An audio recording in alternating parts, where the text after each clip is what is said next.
The Lonely Arts Club is a series of interviews with creative and cultural people discovering their journey into the arts and where it's led them. This week on The Lonely Arts Club, we take a trip down memory lane with Andy McCluskey. Andy is a founding member and bass player in electronic band OMD. We hear about the highs and lows of being in the music industry and how the fate of the band had a lot to do with a bit of luck. Speaking about more recent years, Andy reveals how his career has led him down the music producer route and how he ended up establishing girl group Atomic Kitten. Andy, welcome to the Lonely Arts Club. Lovely to have you. Thank you very much. It's a strange episode of the Lonely Arts Club because I'm one end of a Zoom and you're in our studio in Liverpool. I've been locked down under track and trace. How's it been for you? I've actually got quite used to Zoom meetings and team meetings in the last 6 months, actually. I think it's going to be with us for some time, actually. I think we'll find that it's going to be the new normal, that more and more people will be doing it like this. But to be honest, somebody, who lives up on Merseyside, who has a lot of business that has to be done in London, I like the fact that actually I don't have to go all the way to bloody London town just to do a 1.5 hour meeting that consumes my entire day in travel. So actually, I think I'll be doing a lot more Zoom meetings in the future, even when we're not in lockdown. What's been preoccupying you during lockdown? Just before lockdown, we'd done a whole load of concerts. We did about 75 concerts. So the first couple of months, I was enjoying the rest. It was quite nice to just chill out and be at home. And of course, the weather was great. So April and May were wonderful. But I did start to rediscover the creative power of boredom. Because for the last 2 years, we've been so busy touring and doing various anniversary releases and concerts and things that every time I'd gone into my songwriting programming room, I sat down in front of the computer and went, nah, the muse is not upon me. So for 2 years, I hadn't really written anything.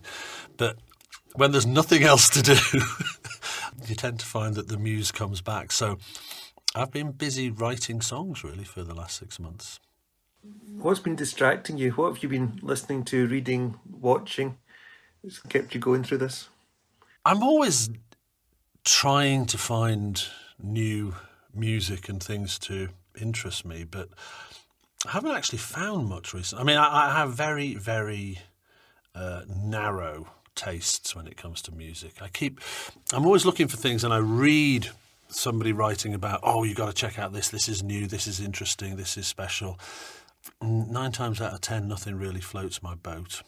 So I've just been concentrating on my own stuff, just in terms of music, just writing and trying to create music that would work for another OMD album. I really didn't think there was going to be one. As I say, for the last 2 years, I've just been so busy touring. So yeah, just writing. I mean, my son lives with me. His band have obviously suffered the same lockdown symptoms that we've had of just, not doing any gigs, not being able to rehearse. I think I'd probably hit younger artists harder than it's hit older people like me, because obviously we have a catalogue that's still played on the radio and is still being used, so we're still earning from the PRS and the publishing, but the money from the gigs is non-existent at the moment and doesn't look like it's going to change. The thing we've spent the last month working on is actually putting together a concert that, fingers crossed, is still going to happen on October the 24th, because we're basically doing a gig to try and raise money for our crew. So I think a lot of people in the music industry realise that the independent and self-employed, tech providers and technical crew have just not seen any money from furlough or anything. The government has just ignored them, and they've been skint. So we're doing a pay-per-view concert October the 24th, where we're hopefully going to get lots of people to watch us play, and every single penny will go to our crew, many of whom have been with us for quite a long time. So we thought it was a good thing to do. What do you think the future of all that industry stuff is, if all that capacity at the moment isn't being used and there's no prospects for anyone? What happens next? The tech guys in the music industry, you can only learn that job by actually being apprenticed into it. You can go to music schools and technology schools and they'll teach you how to do things, and then you'll go and get a job with a PA company or a lighting company or touring with a band, and the first thing they'll say to you is, everything you've just been taught, forget it, we do it differently. So you have to learn it by actually being on the road and being the schmuck who is the butt of all the jokes. But that's what worries me, is that these people have, been having to try and find other jobs just because there's been no furlough money and there's no music industry live as such. So their difficulty is going to be knowing when to give up their new day jobs if they've got them, and when they'll be able to come back to work. I think it's going to be quite a difficult transition back into live performance again. And we still don't know. I mean, we've got concerts booked now for starting in March next year, and we're already having promoters saying, maybe we should be looking at holding gigs in 2022 as well, just in case, this goes on into the summer or the autumn next year. It's like, oh no, please, I hope it doesn't. But, I mean, strange times and nobody knows. The goalposts just keep getting moved. Well, let's go back to the beginning of your own musical career, even back further than that, and find out how it all happened. Tell us a little bit about where you grew up. I'm a Wirral boy, the other side of the river from Liverpool. I grew up in a little place called Mells, which is on the north coast of the Wirral Peninsula. And nothing special, Mum and Dad working. The only different thing was we had racing greyhounds. I used to earn my pocket money by walking several greyhounds 5 miles a day. I did always love music, and my mum had a great collection of singles. I mean, we had a battered old mono dance set record player, but my mum had some really cool Beatles and Kinks singles that I grew up listening to. And strangely enough, actually, there were a lot of Rodgers and Hammerstein albums, which I learnt the songs to. And quite quickly, I started sort of mimicking them and singing along. And I realised, I look back now, that I could sing from the age of 6 or 7. It was never a case of like, can you sing? Will you learn to sing? I could just sing. I used to annoy the hell out of my sisters at night, lying in bed saying, "There's a bright golden haze on the meadow," in this sort of mock baritone voice when I was 7 years old. So, grew up with lots of music in the house. My mum was a member of 3 different church denomination choirs, not because she was religious, just because she liked singing. But I never aspired to do music.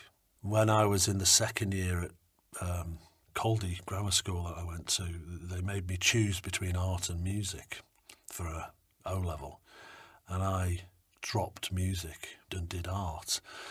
So it wasn't until I think I was about 15 and one of my sisters discarded an acoustic guitar that she'd given up learning, and I picked it up and started to learn to play. That was the first time I'd ever really wanted to play music of my own accord. I'd been in the recorder group at school, as had Paul Humphreys, and we both got kicked out for miming because we'd rather go and play football than learn how to play the recorder. So, not a particularly auspicious, musical background when I was a kid. Where did you go to school? Paul Humphreys and I both went to Mells County Primary. He pitched up, I think, when he was about 7 years old. Sadly, his father had died when he was 2, and then his sister died of asthma when he was 7, and I think his mother was despairing as a widow with 2 boys. She moved from London to be near her sister in Hoylake, and that's how Paul came to our school. And but then we went to different secondary schools, and we kind of lost touch with each other. And it was only when I was 16 he came knocking on my door with a deputation of his mates from the school he went to, saying, "I've seen you with a bass guitar in the park. My mates have got a band and they want a bass player." And that's when I started doing music with Paul's mates. He wasn't actually in the band at the time. So which secondary school do you go to? What sort of student are you? Amazingly, I managed to pass the 11 plus. I don't even remember taking it. I mean, now it's become such a big thing if people want their kids to go to a grammar school. But I'm actually really fortunate. I'm very glad I actually did go to the grammar school, because I was a lazy little sod, really lazy.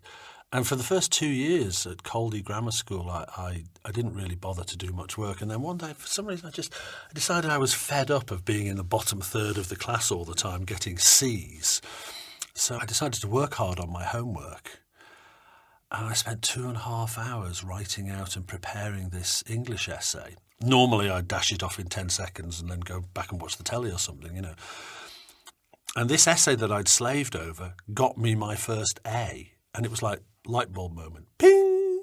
And, oh, hang on a minute. If I work harder, I'll do better. That's interesting. And from then on, I kind of became a workaholic, and I still am.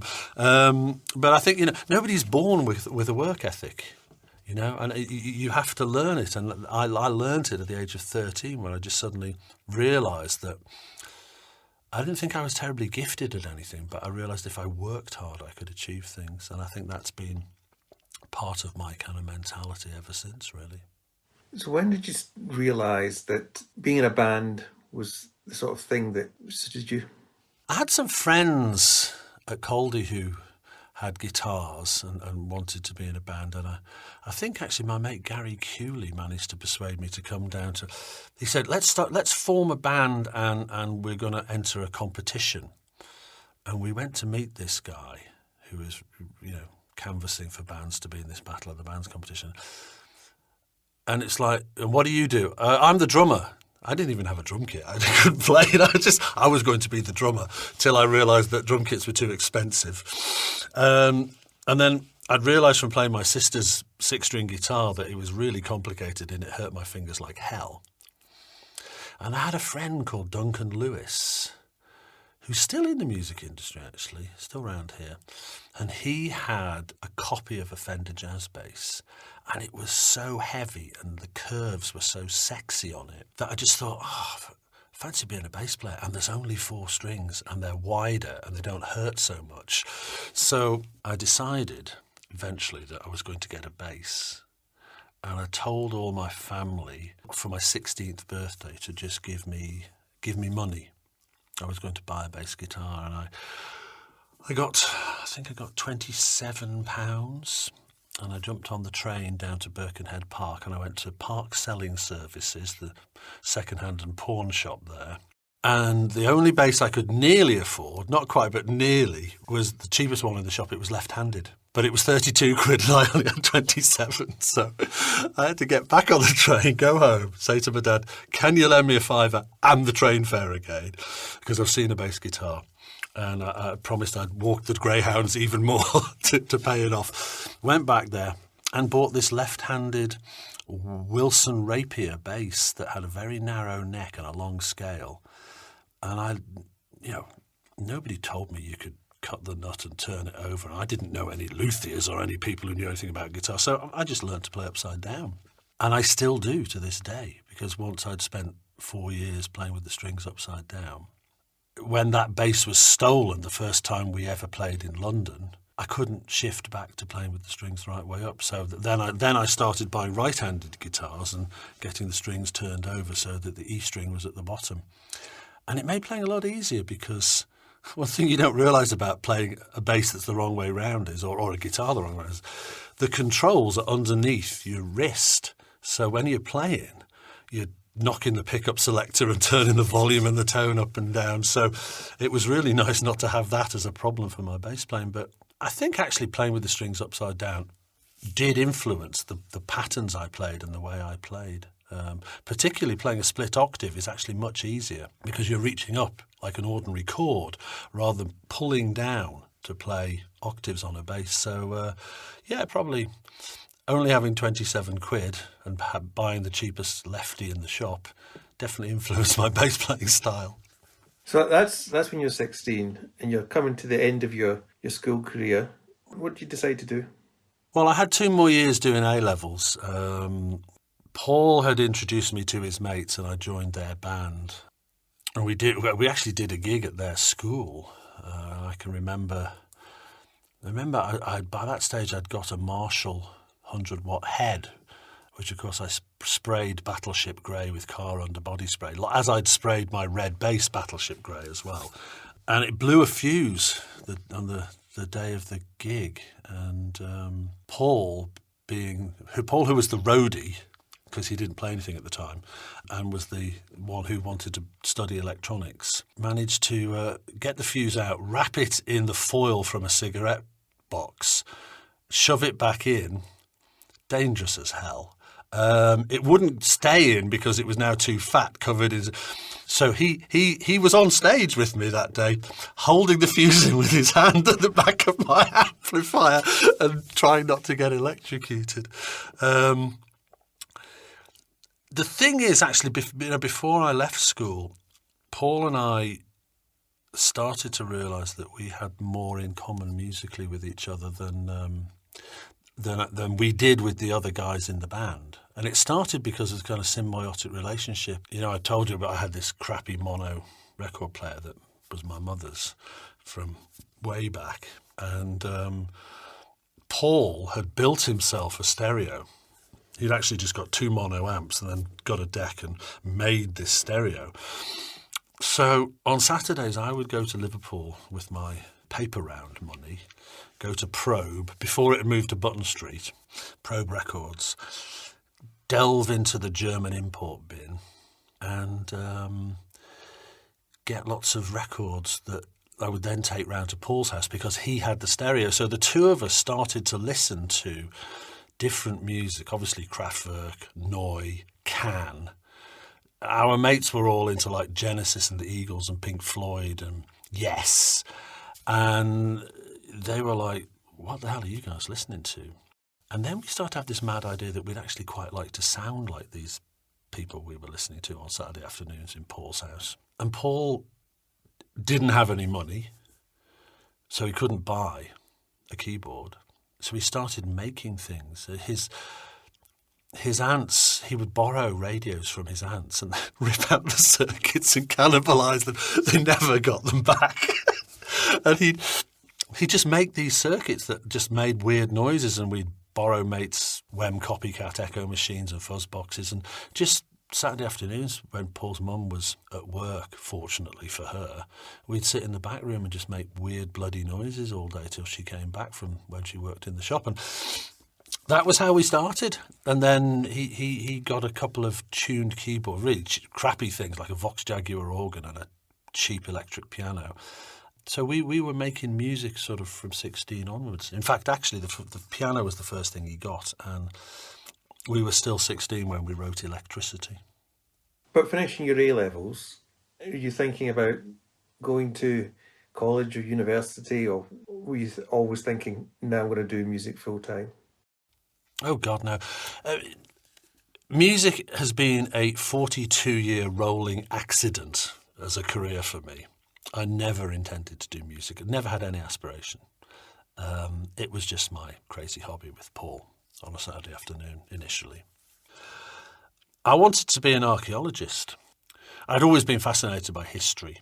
And I'd been on a few digs. I went to see the careers advisor, who just happened to have been my Latin teacher before I dropped Latin at the end of the second year, when I dropped music as well. And I told him I wanted to be an archaeologist, and he said, well, that's going to be difficult since you've dropped your classical language. This is how old I am. Everybody thought in those days you had to learn Latin or Greek to do archaeology at university. They don't bother now. But he took great delight in informing me that I blew it when I was 13 because I dropped Latin. So that wasn't going to happen. And so I was thinking more about art. I was more interested in art then. I was really interested in conceptual art and anything different.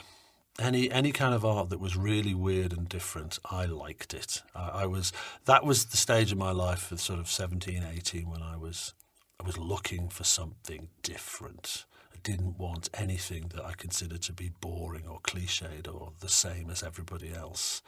So yeah, I tried to get into art college straight from school.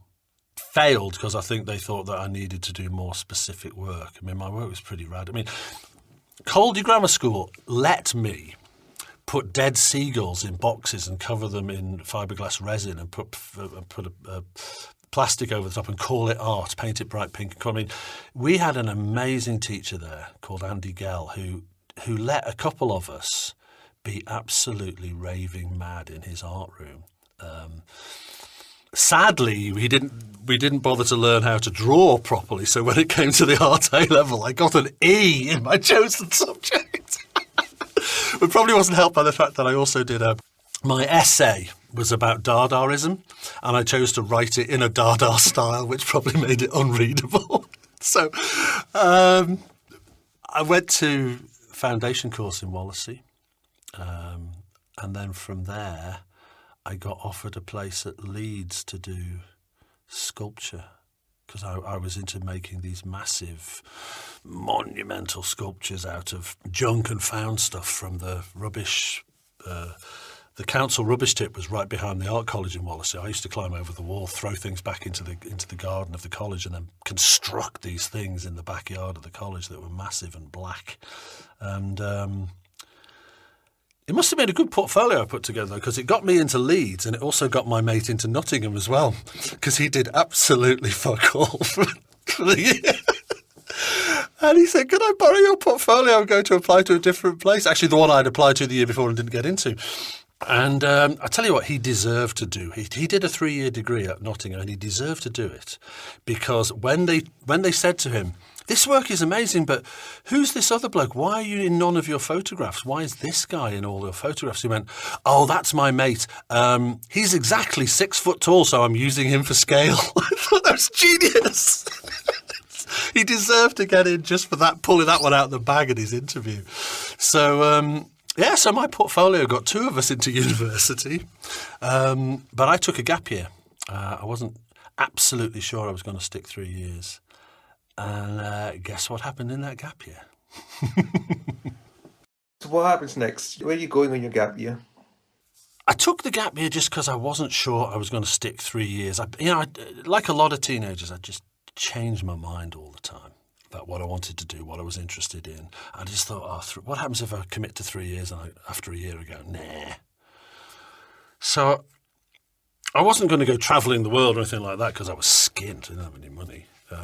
Paul and I were really starting to get serious. The summer of 78, that's when I'd finished art college.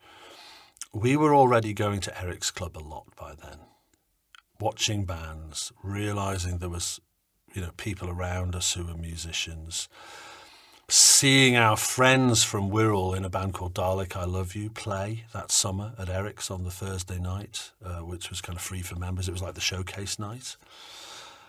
Standing in Eric's and listening to Norman Killen play a track, and Paul and I went, "What the hell is that?"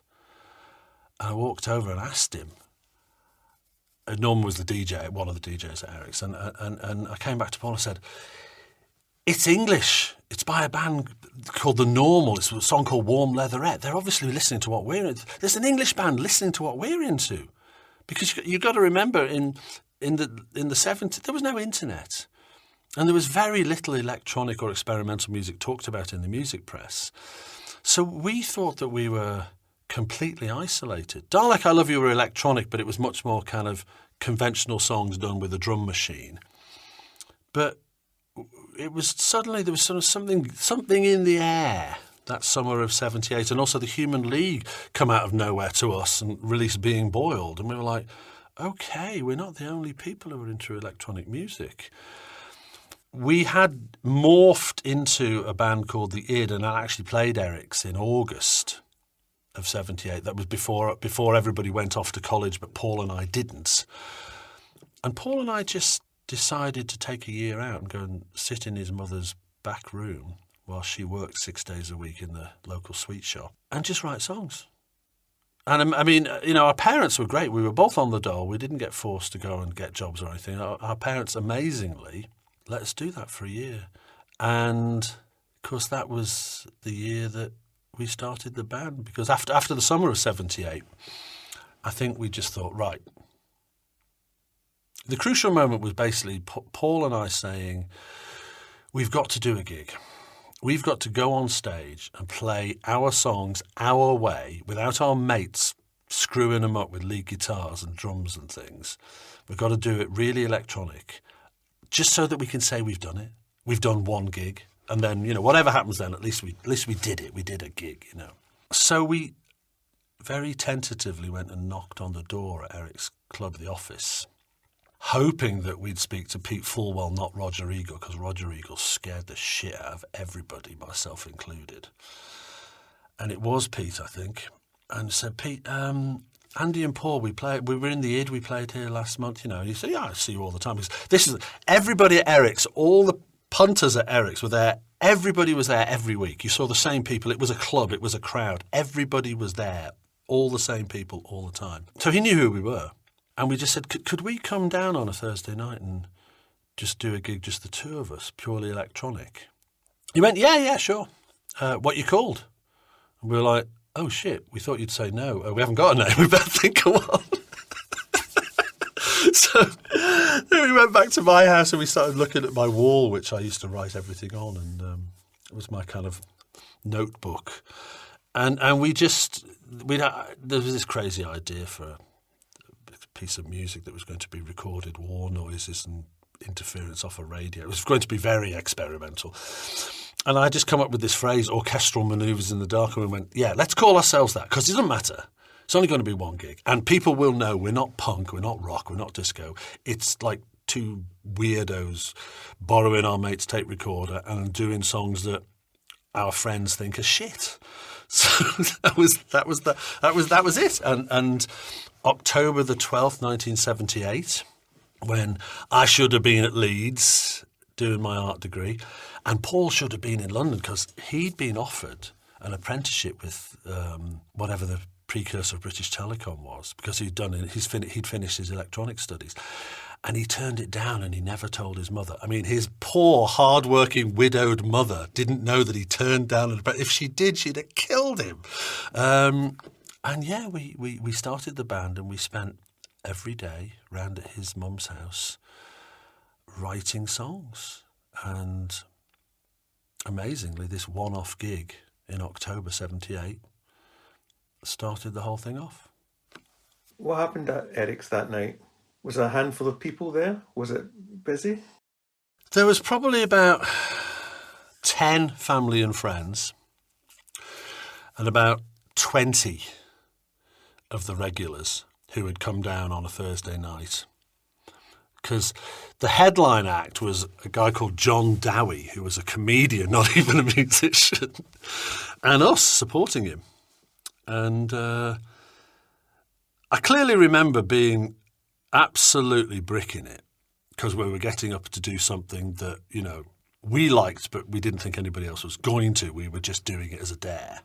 Our mate who owned the tape recorder we'd borrowed, who was also good at electronics, helped us out, because he actually worked for Vision Hire by that stage, and he had a van. So he had the studio in the garage, the tape machine, and the van. So guess he became the manager by default. And he mixed us through an amp, because we didn't have any backline. Everything was plugged into the PA through DI boxes, which we'd had to make ourselves. I knew nothing about electronics. Thank God the two Pauls, Paul Collister and Paul Humphreys, did know what they were talking about. And he said, no, we're going to have to make these DI boxes to plug into the PA, and then I'm going to mix you and give you your fold back out of the wedges, and I'll mix you in the PA. And I was like, yeah, okay, I don't understand how this works, but I'll trust you guys because you know what you're doing. And we played whatever we played, 25 minutes, whatever we had. And I mean, I can remember, Eric's wasn't big, but it did hold 800, and there was about 30 people in there. So there was this sort of slightly echoing kind of smattering of applause. and that probably wasn't even our friends and family.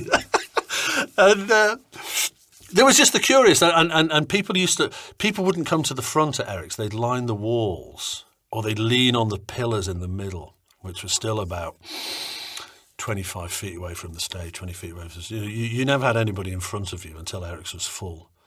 And we just did it. And we thought, all right, well, we've done it. That was it. Got it out of the system. And amazingly, Pete and Roger said, that was interesting. Do you want to do another gig? I went, oh, yeah, okay. They said, we've got this reciprocal arrangement with a club in Manchester.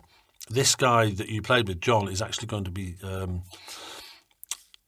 they're thinking of signing him and releasing a record or something. And we went, okay, well, what's the place called? And he said, it's called The Factory, and I'll arrange for you to go down there and play. So a few weeks later, we went to The Factory, which was actually the Russell Club in Hume in Manchester, but it was rebadged The Factory every week when these crazy guys from Manchester decided to put on music. And we went down there and we supported Cabaret Voltaire, and we met Tony Wilson, who was running it, Alan Erasmus, and Peter Saville.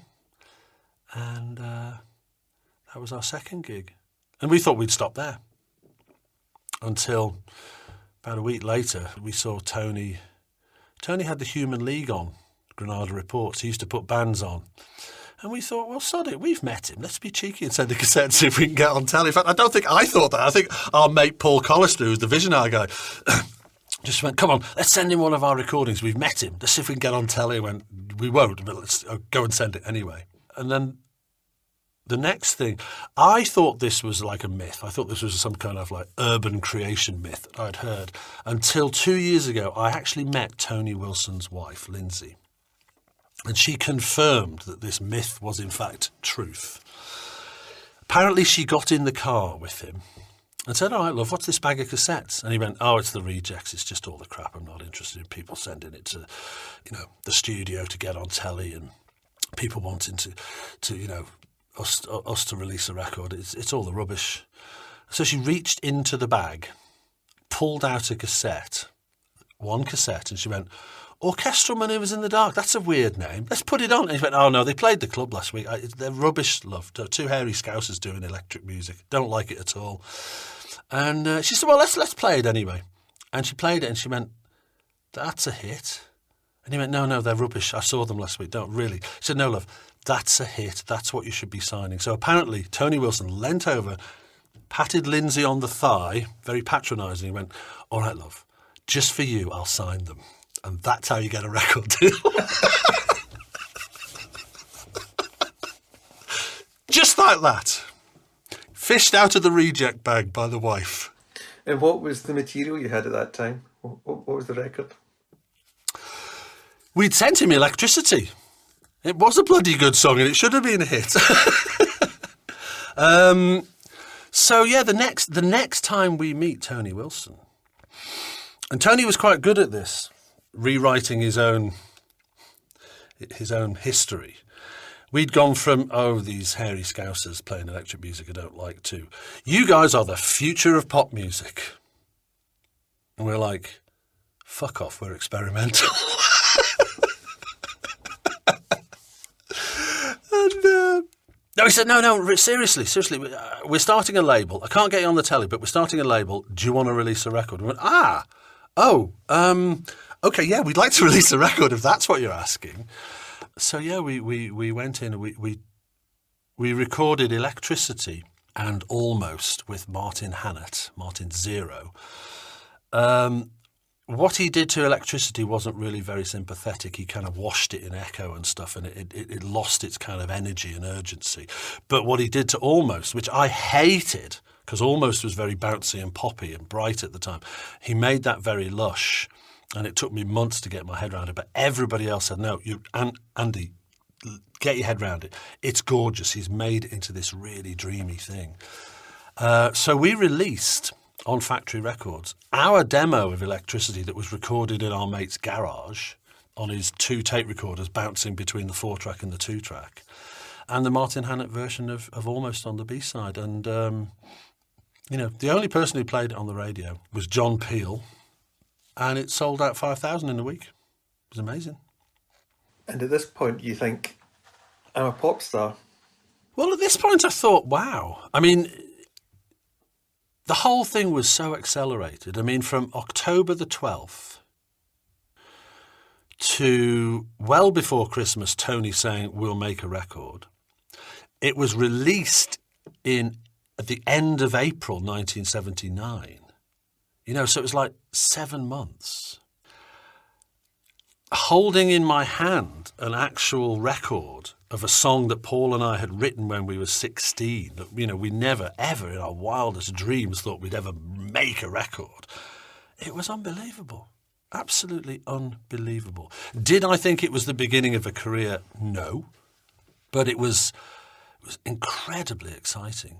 And we were doing concerts with, with Joy Division and Certain Ratio, and people were starting to take us more seriously. People started to write reviews about us, and it wasn't just slagging us off for having a tape recorder and playing synths. People were actually saying, some people were saying nice things about us. I mean, you've got to remember the music press was moving slowly. The music press was still very dominated by guys who were still into rock music and didn't get what we were trying to do. But yeah, it was amazing. And true to his word, Tony said, listen, Factory is a small label. You should be on top of the pops. And we were like, yeah, pull the other one. He said, no, we're going to use this as a demo. I will send it to all the major labels. And incredibly, this lady called Carol Wilson, who just started a new subsidiary called Dindisc, part of Virgin, said, I love this. When are you next playing a gig? And we didn't have one for 3 weeks. So she said, well, I'll come up. And she came up, sat on the sofa in Paul's mum's back room where we'd written all these songs. We played her all of whatever we had, 7 songs. And she went, oh, that's great. Yeah. Okay, thanks very much. And then she drove off to London. We thought, well, that's the last time we'll see her. And then a couple of weeks later, we were playing, what was it, the Imperial Ballroom in Blackpool with Joy Division and Certain Ratio. And we were loading out, and she turns up and she's like, oh, have I missed you? So, we got stuck in, motorway traffic. It was like bank holiday weekend or so, I don't know what it was. She said, anyway, listen, read this on the way home. So we threw everything in the Vision Hire van. It was my turn to sit in the front. Paul Humphreys was in the back with the gear holding it so it didn't slide around. And I pulled down the visor with the vanity light on, and I opened this letter, and I just started screaming. It's like, bloody hell. This is a 7-album offer and publishing. And they want to sign us. And the money is like, oh my God, look how much money they want to give us. It's like, wow. I don't know how we didn't crash on the way home. I don't know how we didn't crash. So less than 9 months after we played our first concert as a Dare, I've added them up. We played 17 gigs as OMD in 9 months, and we got offered a 7-album deal. I mean, talk about jammy. It's just like a lot of people have spent a lot longer paying their dues than Paul Humphreys and I ever did. What did your parents think at that point? By the time we got the offer, it was the summer of 79, and we were serious about the band, but our equipment was a pile of crap.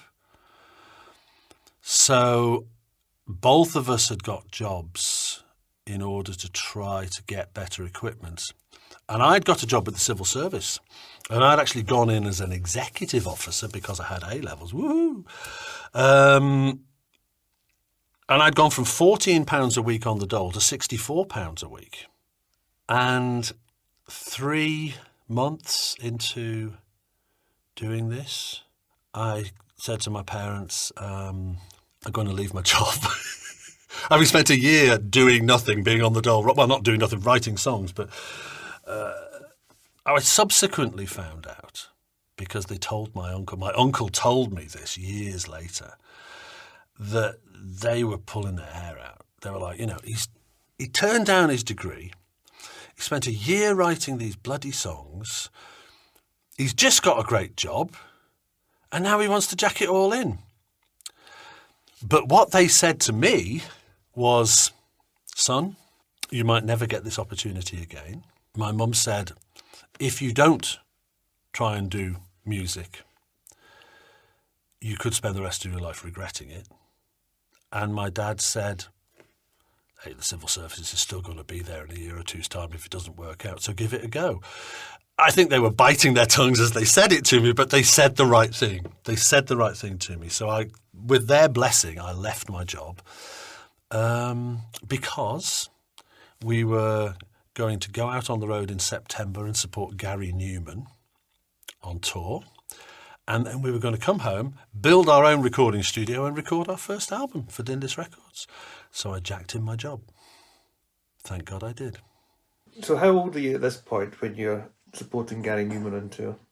Yeah, I was 19 in June 78.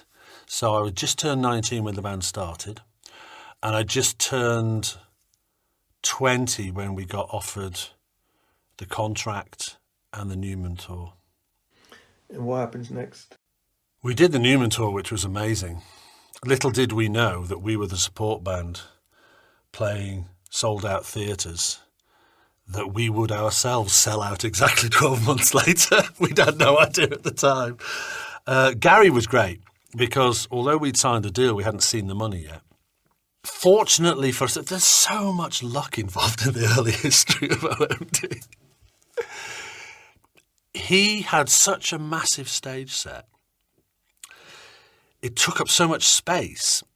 He couldn't have a large band supporting him. So when he heard electricity, he bought electricity himself, fair play, when he used to work in Beggar's Banquet before he had his own hits.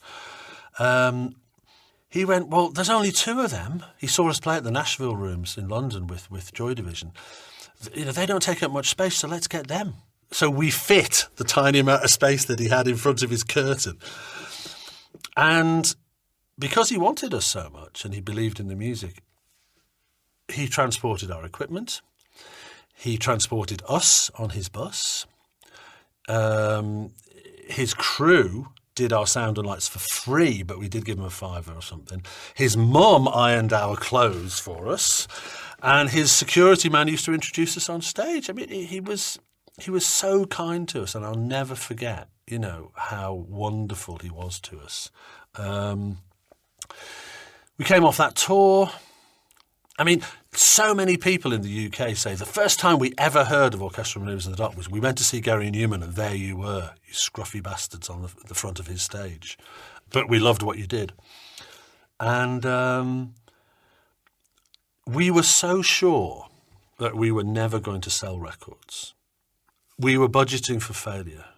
We were going to take the money from the advances and build our own recording studio in Liverpool so that when we didn't sell any records and when we got dropped, as we knew we were going to, we had a recording studio. We hadn't gone into somebody else's place, spent all our money and only had a few reels of tape to show for all the money. So we built our own studio. Down Button Street, across the road from the White Star pub, 20 yards away from Probe Records where he'd moved to. The back of Curly Music, one of those big 5-story warehouses. The top 5 floors were all empty. We had one half of one floor and we built our own studio in 3 weeks. And we recorded in 3 weeks right up to Christmas 79. Somebody nicked the lead off the roof. And by the time we got to the last song, which was me singing Pretending to See the Future, if you solo the vocal, you can hear me singing with about 6 buckets around me with the water dripping as it was coming through the floor above me. It had come down 4 floors over the weeks and it was just dripping around me and I was singing the lead vocal. And we mixed it ourselves and it sounds utterly appalling, the first album. It's like garage synth pop. It's now part of its naive charm, but it really is terrible. And we delivered it to the record company, and it was released in February 1980. Electricity was released about 4 times, and everybody thinks it was a hit, but it wasn't. The second single, Red Frame White Light, about the telephone box in Mells, where we grew up, got to number 64. And then they twisted our arm, and we went in to re-record the third single, Messages. And we did that in Advision in London. And the third single, Messages, was a hit. And again, we couldn't believe it. It was still less than 18 months after we played our first one-off gig as a dare.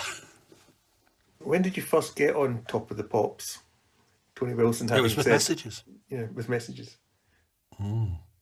We toured Britain, and then we went to Europe. We did a European tour, and we were actually just leaving Belgium. It was the last day of the tour. We were leaving the hotel, and the guy from the desk comes running out after us, and we kind of all look at each other and go, oh shit, he hasn't paid that bill. But we stopped, and he went, telephone. And it was our friend who was manning our office at the studio whilst we were away, saying, "Oh, the record company's been on the phone," because this was before mobile phones, and they didn't know where we were, they couldn't track us down. So the guy from the office knew it. He said, "You need to get back to London immediately. You've been off the Top of the Pops." Now, at this stage, Messages was number 54 in the chart. It was the first week. Obviously, once again, we got lucky. None of the big acts were available. None of the American acts could come over. So they went down, asking people who's available. They got to 54 and we said, yeah, we'll do it. And it's the first time I'd ever been in an aeroplane. We cancelled the ferry, jumped on an aeroplane and flew from Brussels to London, and went straight into to do the re-recording, because in those days you had to do a 3-hour re-recording to satisfy the musicians' union that you hadn't used session players, which was a complete sham. And we had to do this re-recording without any of our equipment because it was still on the truck coming from Belgium. Anyway, yeah, we did this sham re-recording. Then they switched the tapes, as they always used to do, put the master back up, and we did Messages for Top of the Pops. It was bonkers. I mean, and for the next several years, I mean, I did 29 Top of the Pops over my career. And every time we were in the studio, it became a kind of a ritual. Just before the camera went red and Peter Powell would go, and now in at number 7, I'd look at Paul just before the cameras went on, and we just mouthed at each other, how the hell did this happen? It became our kind of ritual, because it wasn't supposed to happen, you know. He was supposed to do electronics and I was going to do art, and music was a hobby. And after all that career, all of those hits, you still never left Liverpool. We decided to come back to Liverpool. You know what? Very quickly we got very fortunate and we were busy and successful. You spend your whole life travelling the world, living in a suitcase. You're in a recording studio for several months. You're doing press and promo trips around the world, doing interviews, TV. Then you're going on tour. You're never at home. So when you come home, I wanted to be home. I didn't want to go and live in London. I wouldn't have ever felt like I was home. I wanted to come home. The first 3 years of being successful, I was still living in my family home. And I was still, because I had 2 sisters who had the bigger second room, I had the box room over the staircase that was 6 foot by 7 foot. The bed took up half the room, and was still in the same box room I'd grown up in. And, you know, the neighbours used to laugh at me and say, oh, God, you know, whilst you were away on tour, you know, your mother, every time they walked past the house, they were fearful that my mother was going to come and go, oh, Andrew's got another gold record. Do you want to come and see it? So had them plastered all over the lounge. Yeah, strange times, but great times. How do you know, as a performer, as a musician, who's had such an accelerated rise, how do you know when your time's up, when your moment of glory and fame is passing? I've had that feeling about 3 or 4 times. and I've actually bowed off the stage more than once. There's a song that Paul and I wrote called Of All the Things We've Made. It was the B-side of one of the singles on Architectural Reality, our 3rd album. And 2 years into our record career, we were so exhausted. Because we started this trying to do something different. I mean, the whole raison d'etre for Orchestral Manoeuvres in the Dark was to do something different. Don't be a pop group. Don't sound like anybody else. Try to challenge yourself and music and do something different. And I mean, people know our hits, and you know, if you hear a hit enough times on the radio, it just becomes like, oh, it's a hit. You know, they write pop songs. But some of our stuff was really quite weird and challenging at the time, and we were proud of ourselves for doing that. But there was an element of, is this all it's ever going to be? You know, is this? We didn't change that. We were, strangely and naively, we were thought somehow by doing radical new music and actually getting it into people's living rooms and onto their record players, we were going to change the world. This was our conceptual art in the guise of a popular music group. And we wrote this song called Of All the Things We Made because we were both so pissed off and tired and we hadn't changed the world that we were going to stop. I was 22, he was 21. We'd already had enough. We didn't think we were being interesting enough anymore. So that was the first time. And then we decided to get really radical and really stick it to the audience with politics and weirdness. And we did the Dazzle Ships album, which was our fourth album, which is now considered our kind of wonderful fractured masterpiece. At the time, almost totally destroyed our commercial career. So there's been a few. The band stopped at the end of the 80s when we split up. And then I was persuaded to carry on my own. Then I stopped in 95 because I didn't realise we were in the postmodern era. I didn't realise that popular culture was eating its own history and was going to continue to do that. And I couldn't get my head around how what we had tried to do and thought was new, using synthesizers and not conforming to what we thought were rock and pop cliches, was considered old-fashioned and yet somehow sounding like the Beatles was back in fashion with bands like Oasis. Just couldn't get my head around it. And also, my son was born and released a song called Walking on the Milky Way that I thought I couldn't write a better song. It was quite conventional, I admit that, but I couldn't write a better song. And Radio 1 wouldn't play it because we weren't a band that appealed to their target demographic, which at the time was quite young. Because Radio 1 wouldn't play it, Woolworths wouldn't stock it. And even then, I think 40% of single sales were in Woolworths, mainly on a Saturday morning. So with those two arms tied behind our back, it got to number 17. The album didn't do very well. And I just thought, that's it. I'm out of here. And that at the end of 95, that's when I retired. Or early 96, that's when I retired. I stopped. And that was the end of Orchestral Manoeuvres in the Dark then for 11 years. But during that time, and this isn't the same for everyone, you've carried on as a musician. Carried on as a songwriter. As a songwriter. Because lots of people give up. They've had their moment in the limelight and they don't continue having careers. But you then became a songwriter and have had great success since then. I did one thing that was successful.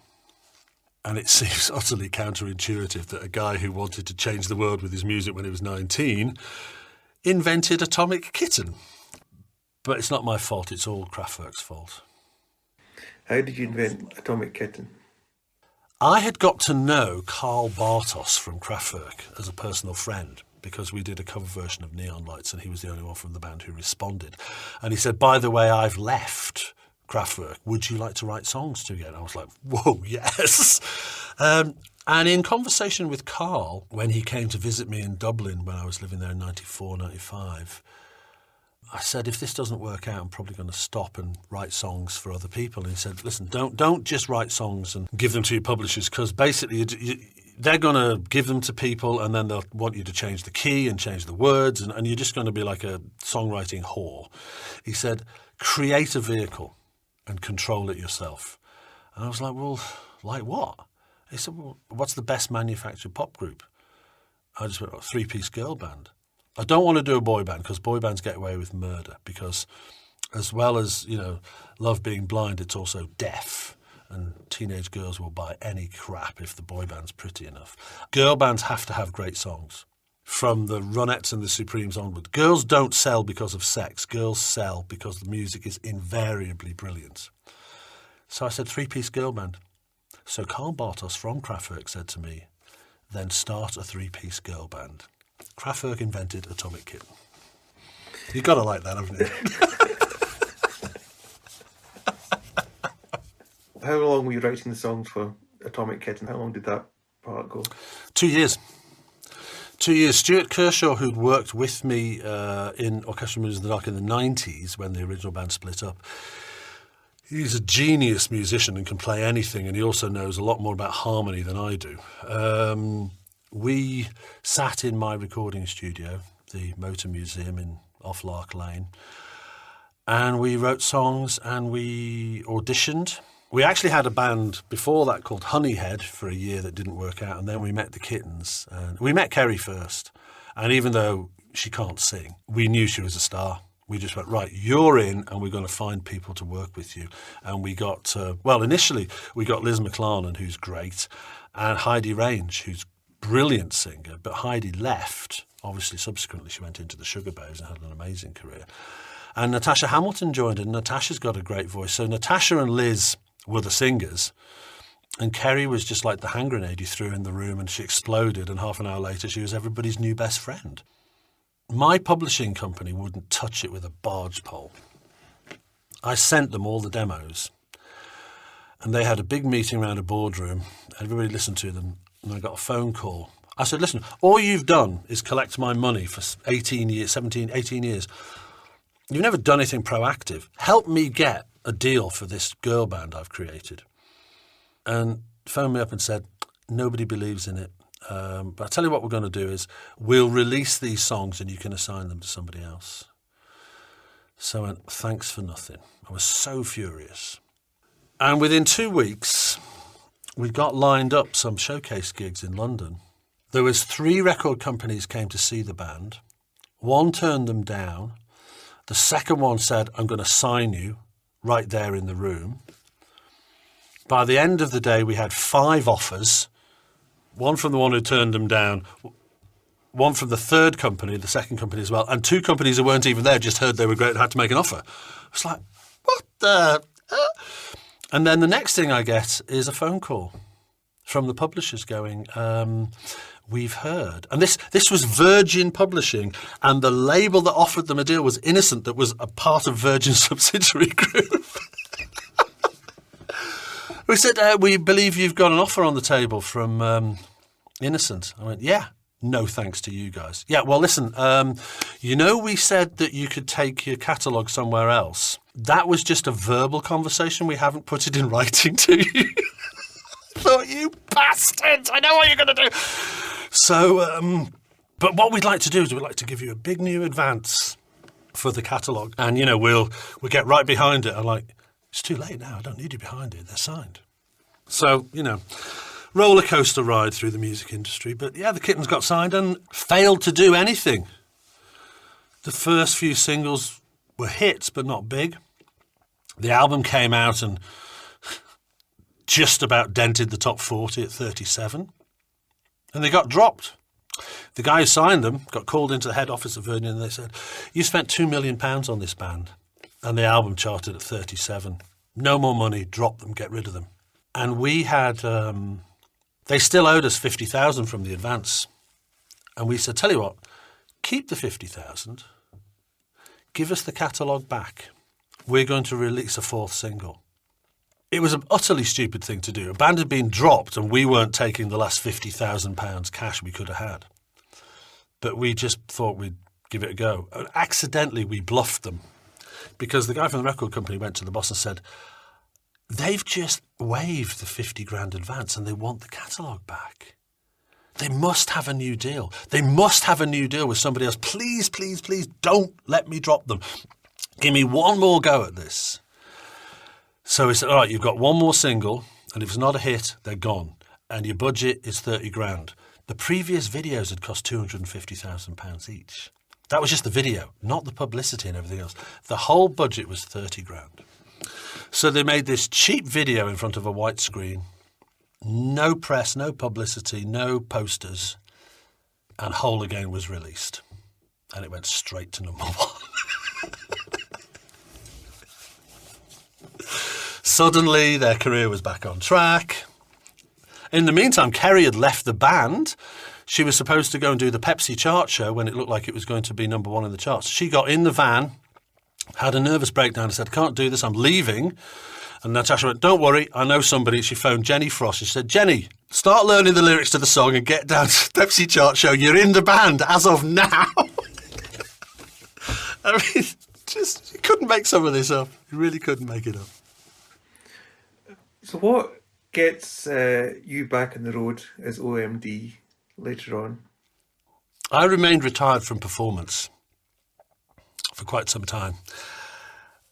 The Kittens got ugly and ended up in a lawsuit because their record company and their manager wanted to get rid of me and Stuart as the songwriters. And for 4 years, I wasn't even allowed to talk to the band I'd put together other than through lawyers. The girls didn't really know what was going on. The guy who was managing them, I had found under the staircase in my studio and told him he didn't have to leave. And this is when I bought the studio. And he said, "What about the phone?" I said, you just keep the phone, don't use it too much. And this is the guy who I gave the band to and let him keep his office under the staircase, was the guy who turned around and engineered the tearing up of the contract we had. I could understand why, because he was commissioning nothing because the record royalties were all going to pay off these exorbitant videos. And Stuart and I had the publishing because we'd written all the songs. What normally happens with pop groups is the singles they release are allowed to be 100% to the songwriters, and everything else comes out the bottom drawer. That's why pop albums have 3 good songs, that the first 3 songs on the album, then the rest are rubbish, because the songwriters and everybody, the guy who was running the record company was putting a nom de plume on, so yeah, I'll take that and I'll give me another 30% of that song. Everybody was taking a slice of the pie. And if Stuart and I wrote everything, there was nobody else could get slices of the pie. So the manager had nothing to commission. I said, I understand why he wanted to get rid of us, but it was still pretty brutal. So I stopped working with the Kittens, then created a brand new, even better girl band, because this girl came to see me who was 16, and I said, listen, I don't want to do a solo artist, I'll only work with a group. So a week later, she came back with a group. She'd been auditioning girls in the changing cubicles at the shop she worked in on Saturday. And just like Kerry, I knew this girl was a star, and she could sing. Great voice. Spent a fortune on this band, couldn't get them signed because boy bands were back in fashion, not girl bands. This girl now just happens to be married to Peter Crouch, Abby Clancy. And she's a star, and she's a great singer. People and her band, the Genie Queen, should have been signed. And I was an idiot. I spent all this money, and I should have just gone the last mile and just released the songs myself. So I made a mistake, which is still capable of doing at my age. So after all that, it was now the new millennium, and people were starting to think that there might still be mileage in the old OMD. And people were asking us to do gigs and produce artists because electronic music was now back in fashion. So finally, in 2006, Paul and I said, maybe we'll do something. And we did a thing in Germany with an orchestra that was... First time I'd sung live for 13 years. It was really weird. And then we decided to get the band together again and do 9 gigs and just see what happened. And that was 13 years ago. And... now we're doing more gigs than we ever used to do back in the 80s. We've released 3 albums that have been very well received and have effectively kind of contemporised us, because it's the kind of dangerous, stupid thing to do when you're our age, to keep making new music, because most people don't want to buy it because they assume it's going to be crap because you're just doing it to give yourself a new logo for the tour T-shirt. But we actually care enough about the music to... And we're conceited enough, as I was back in 1995 when the band split up. I could still think I could write songs. So that's why I created the Kittens. And the new OMD albums are never going to chart massively. We're never going to have another hit single, but we believe the music is good. And we're still doing it. And I'm now 61. Can't believe it. Do you still think you can change the world? No, but you know what? When people come up to you and say, we played your song Sealant at my brother's funeral because it reminds me of him, or my first dance with my wife was this song by you guys and it reminds me of her, but she passed away from cancer last year and we played it at the funeral. And kids come up saying, oh, my dad always used to play music in the car and it reminds me of my child. When you realise, yeah, you didn't change the world dramatically, but some little thing you did, some 3 minutes, is lodged indelibly in people's memories, then that's okay. You did something, and I'm proud of that. There'll be people listening to this podcast, young people, students, thinking about a career in music, they've got their own band, listening to the story of your inexorable rise through the music industry, what advice would you give to someone now at this moment about breaking into the industry? Well, as you can see from my story, literally Paul and I were leaning on the back door and fell into the music industry building. It was total chance. I have a son who's in a band, great band. They're all on hold at the moment. I don't know. It's so hard. I mean, it's the music industry is totally different to the one I got into. You know, nobody buys anything now. People stream, which pays 0.0001 of a peanut. It's like legal theft. The perceived value of music is very low. Since it went digital, you know, you wouldn't go into a shop and steal a vinyl or a CD, but people don't care about files. It doesn't have a perception of value. They don't think they should pay money for it. Everybody loves music, but they don't see why they should pay for it. They'll pay 50 quid to go and see a gig, but they don't want to pay 5p to download something or stream it. So it's so hard to get started now, you know. You have to already have 100,000 people listening to you on SoundCloud and checking you out on Instagram before a record label will even look at you. You have to demonstrate you already have an audience because they aren't going to spend the money on getting you one. It's hard. But also, I'm not on Instagram and TikTok and social media all day long. You can drive it differently now. You can actually be more proactive and drive it if you're prepared to do it. If I was 19 now, I might be all over that like a rash and driving it. I don't know. But the way we did it doesn't really exist anymore. Andy, thank you for joining us in the Lonely Arts Club. It's been an absolute pleasure. Thank you very much indeed. This podcast is brought to you by the Institute for Creative Enterprise at Edgehill University, making connections through culture. I'm editor and producer Ros Power, with audio production by Sam August of Onomatopoeia Studios in Liverpool. For further details on the work of the Institute for Creative Enterprise and courses at Edgehill University, visit www.edgehill.ac.uk/ICE.